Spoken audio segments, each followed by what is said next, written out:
மூர்த்தி கறிக்கடை வியாபாரம் செஞ்சுக்கிட்டு இருந்தான். அவனுடைய கடையில் என்ன ஸ்பெஷல்னா பீஃப் தான் ரொம்பவும் ஸ்பெஷல். மூர்த்தியோடைய கடையில் பீஃப் ரொம்பவும் தரமாகவும் சுத்தமாகவும் இருக்கும். இதனாலேயே சுற்று வட்டாரத்தில் இருக்க எல்லா மக்களும் மூர்த்தியோடைய கடையில் தான் வந்து பீஃபை வாங்குவாங்க.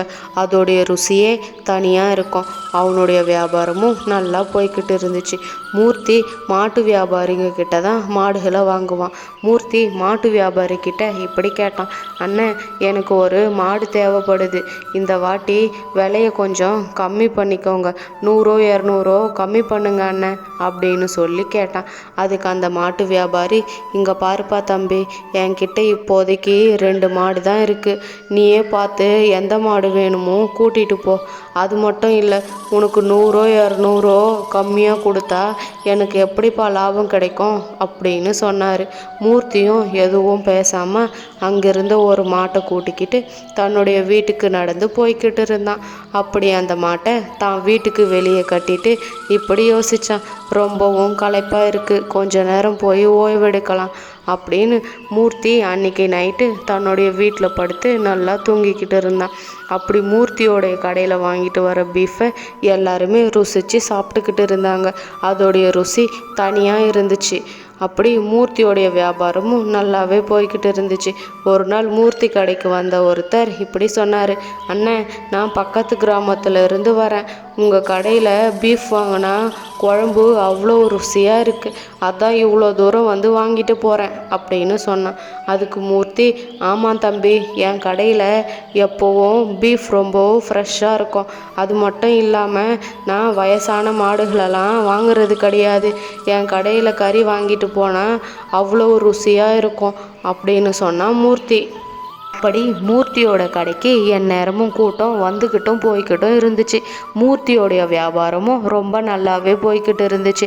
மூர்த்தியோட கடைக்கு அதிகமாக கூட்டம் வர்றதுக்கு ஒரே காரணம் அவனுடைய தரமும் சுத்தமும் தான். ரொம்பவும் நல்லாவே இருந்துச்சு.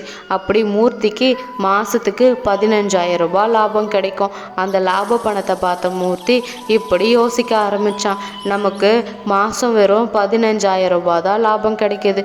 ஆனால் நம்ம ரொம்ப தரமாகவும் சுத்தமாகவும் தானே வியாபாரம் செய்கிறோம். இவ்வளோ கம்மியாக லாபம் கிடைச்சா என்ன பண்ணுறது? இது மட்டும் இல்லாமல் கறியும் மீந்து போகுது. இதுக்கப்புறமா மீந்து போன கறியை அடுத்த நாள் வியாபாரம் செய்ய வேண்டியது தான். அது மட்டும் இல்லாமல் மாட்டு வியாபாரியும் பார்த்து பேசணும் அப்படின்னு முடிவு செஞ்சு மூர்த்தி மாட்டு வியாபாரிக்கிட்ட இப்படி சொன்னான், அண்ணன், இதுக்கப்புறமா வயசான மாடுகளை நான் பணம் கொடுத்து வாங்கிக்கிறேன் அப்படின்னு சொன்னான் மூர்த்தி. ஒரு நாள் மூர்த்தியோடைய கடைக்கு வந்த ஒருத்தர், அண்ணன், எனக்கு 1 கிலோ பீஃப் கொடுங்க, நான் பக்கத்து கிராமத்தில் இருந்து வரேன் அப்படின்னா. பக்கத்தில் இருந்த அம்மா, அண்ணன், அப்படியே எனக்கும் 1 கிலோ பீஃப் கொடுங்க அப்படின்னு சொல்லி கேட்டாங்க. அதுக்கு மூர்த்தி அவங்க 2 பேர்கிட்டையும், இங்கே பாருங்க, என் கடையில் பீஃப் ரொம்பவும் ருசியாக இருக்கும். என் கடையில் எப்போவுமே ஃப்ரெஷ்ஷாக தான் இருக்கும். நீங்கள் இதை வாங்கி குழம்பு செஞ்சிங்கன்னா சாப்பிட்றதுக்கு அவ்வளோ ருசியாக இருக்கும் அப்படின்னு சொன்னால் மூர்த்தி. அவங்க 2 பேரும் கேட்ட மாதிரியே ஆளுக்கு ஒரு கிலோ பீஃபை போட்டு அவங்க கையில் கொடுத்தான். போய் சாப்பிட்டு பாருங்க அப்படின்னு சொன்னான். அப்படியே சில நாட்கள் போச்சு. மூர்த்திக்கு அந்த மாதம் 5,000 ரூபாய் லாபம் கிடைச்சிது. அதை பார்த்த மூர்த்தி, அடடே, பரவாயில்லையே, இந்த மாதம் நமக்கு 5,000 ரூபாய் லாபம் கிடைச்சிருக்கு, மொத்தமாக 20,000, பார்க்கவே ரொம்பவும் சந்தோஷமாக இருக்குது அப்படின்னு நினச்சான். இந்த பக்கம் பீஃபை வாங்கிட்டு வந்த அவர் அதை சமைச்சு சாப்பிட்டுக்கிட்டு இருந்தார்.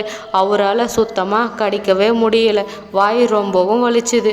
அவர் இப்படி சொன்னார், அந்த கறிக்கடைக்காரன் என்னை இப்படி ஏமாத்திட்டானே, சாப்பிட்றதுக்கு ருசியாக இருக்கும்னு சொன்னால் ஃப்ரெஷ்ஷான கறின்னு வேற சொன்னானே, ஒரு வாய் கூட கடிக்க முடியலை, சாப்பிட்டு என் வாயே வலிக்குது, அந்த கறிக்கடைக்காரனை சும்மா விடக்கூடாது அப்படின்னு சொன்னார்.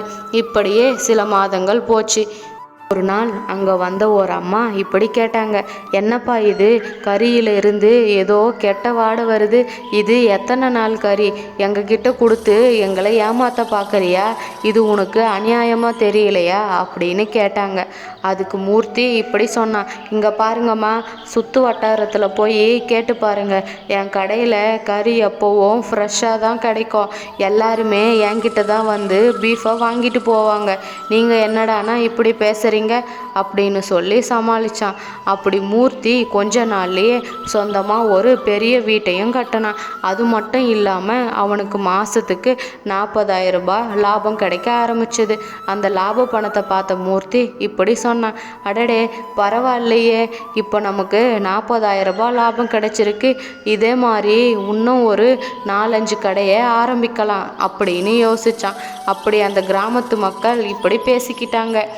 பார்த்தீங்களா பாட்டி, அந்த கறிக்கடை மூர்த்தி எவ்வளோ பெரிய வீட்டை கட்டிட்டான்னு.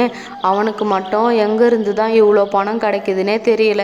கொஞ்ச நாள்லையே எவ்வளோ பெரிய வீட்டை கட்டிட்டான் அப்படின்னு சொன்னா சாந்தா. அதுக்கு அந்த பாட்டி, இங்கே பாருமா, அவனுடைய கறிக்கடையில் தான் வியாபாரம் ரொம்ப நல்லாவே போகுதில்ல. சுற்று வட்டாரத்தில் இருக்க எல்லாருமே அவன் கடைக்கு தான் வந்து கறியை வாங்குறாங்க. இன்னும் 2 வீடு கூட அவன் தாராளமாக கட்டலாம் அப்படின்னு அவங்க எல்லாரும் பேசிக்கிட்டாங்க. சில நாட்கள் போச்சு.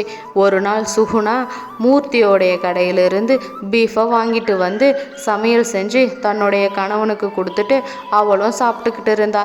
அது 10 நாள் ஆன கறின்னு தெரியாமலே அவங்க 2 பேரும் அந்த பீஃபை ருசிச்சு சாப்பிட்டுக்கிட்டு இருந்தாங்க. அப்படி சாப்பிட்ட கொஞ்ச நேரத்திலேயே அவங்க 2 பேருக்குமே ரொம்பவும் உடம்பு முடியாமல் போயிடுச்சு. இது எல்லாத்துக்குமே காரணம் மூர்த்தி கடையில் வாங்கிட்டு வந்த பீஃப் தான்னு அவங்க யாருக்குமே தெரியல. உடம்புல தான் ஏதோ பிரச்சனை இருக்குதுன்னு அவங்க 2 பேருமே நினச்சாங்க. இந்த பக்கம் மூர்த்தியோடைய கடைக்கு ஹெல்த் இன்ஸ்பெக்டர் வந்திருந்தார். தம்பி, நான் உன்னுடைய கடையை சோதனை போடணும். இதெல்லாம் எத்தனை நாள் கறி? ஏதோ கெட்ட வாடை வருது, நான் இதை செக் பண்ணி பார்த்துட்டு சொல்கிறேன், சரியா அப்படின்னு சொன்னார் அந்த ஹெல்த் இன்ஸ்பெக்டர். அதுக்கு மூர்த்தி, ஐயா, நான் ரொம்ப வருஷமாக இந்த கடையை நடத்திட்டு வரேன். என்கிட்ட எப்போவும் பீஃப் ரொம்ப ஃப்ரெஷ்ஷாக தான் கிடைக்கும். நீங்கள் வேணும்னா இந்த கிராமத்து மக்கள்கிட்ட கேட்டு பாருங்க, நான் எவ்வளோ சுத்தமாக இந்த கடையை நடத்துகிறேன்னு அப்படின்னு சொன்னால் மூர்த்தி. அதுக்கு அந்த ஹெல்த் இன்ஸ்பெக்டர், சரிப்பா, நான் உன் கடையை செக் பண்ணி பார்த்துட்டு சொல்கிறேன் அப்படின்னு அவனுடைய கடையை செக் பண்ணி பார்த்தாரு. பார்த்துட்டு இப்படி சொன்னார், இங்கே பாருப்பா, யாரை ஏமாத்துற? இது எல்லாமே 10 நாள் கறி. இதை எல்லாத்தையும் கொடுத்து இந்த கிராமத்து மக்கள் உயிரை நீ எடுக்க பார்த்துருக்க. இதுக்கப்புறமா இந்த கிராமத்தில் நீ கடையை நடத்தக்கூடாது, உடனே கடையை மூடணும் அப்படின்னு சொன்னார். அதை கேட்ட மூர்த்தி, ஐயா, நீங்கள் என் மேலே பழி போடுறீங்க, நான் அப்படியெல்லாம் எதுவும் செய்யலை அப்படின்னு சொல்லி ரொம்பவும் கெஞ்சிக்கிட்டு இருந்தான். இது எல்லா விஷயமும் தெரிஞ்ச ஊர் மக்கள் மூர்த்திக்கிட்ட இப்படி சொன்னாங்க, இவ்வளவு நாளாக உன்னை நம்பித்தானே உன் கடையில் பீஃபை வாங்கினோம். நீ எங்கள் எல்லாருக்கும் எவ்வளோ பெரிய துரோகத்தை செஞ்சுருக்க. உன்னை நம்பி நாங்கள் வாங்கி சாப்பிட்டு இருந்தா எங்கள் எல்லாருடைய உயிரும் போயிருக்கோம். இதுக்கப்புறமா நீ இந்த ஊருக்குள்ளேயே இருக்கக்கூடாது, ஒழுங்காக போயிடு அப்படின்னு சொன்னாங்க. மூர்த்திக்கு அப்போ தான் புரிஞ்சுது, நான் இவங்க எல்லாருக்கும் எவ்வளோ பெரிய நம்பிக்கை துரோகம் செஞ்சுருக்கேன். நான் மட்டும் நேர்மையாக சுத்தமாக இந்த கடையை நடத்தியிருந்தா எனக்கு இந்த நிலமை வந்திருக்காது. இதுக்கப்புறமா நான் எங்கே போகிறது, எனக்குன்னு யார் இருக்காங்க அப்படின்னு சொல்லி மூர்த்தி ரொம்பவும் வருத்தப்பட்டான். இந்த மாதிரி கதைகளை தொடர்ந்து நீங்கள் பார்க்கணுன்னா மறக்காமல் நம்மளுடைய சேனலை சப்ஸ்கிரைப் பண்ணுங்கள். நிறைய பேர் சப்ஸ்கிரைப் பண்ணாமலே வீடியோ பார்க்குறீங்க. அடுத்து என்ன கதை போடலான்னு மறக்காமல் கமெண்ட் பண்ணுங்கள். நம்ம இன்னொரு வீடியோவில் பார்க்கலாம்.